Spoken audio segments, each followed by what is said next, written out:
మన శరీరంలో ప్రతి చర్యకు కారణాలు ఉంటాయి. అలాగే ఆవలించడానికి కూడా ప్రత్యేక కారణాలు ఉన్నాయి. అయితే ఆవలింత వస్తే నిద్ర వచ్చినట్లు కొంతమంది అంటారు.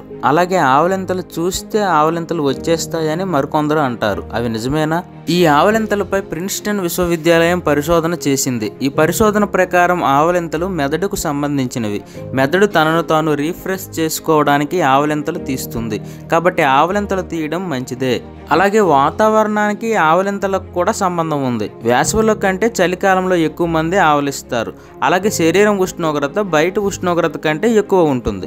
అందువల్ల శరీరాన్ని చల్లగా ఉంచుకోవడానికి కూడా ఆవలింతలు వస్తాయి. సాధారణంగా ఆవలింతలు శరీరం అలసిపోయినా, మెదడుకు సరిగ్గా ఆక్సిజన్ అందకపోయినా, రాత్రి సరిగ్గా నిద్రపోకపోయినా వస్తాయి.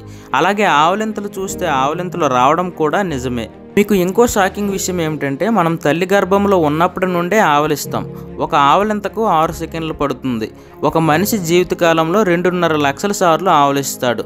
అంటే తన జీవితకాలంలో ఆవలించడానికి 400 గంటల సమయం పడుతుంది.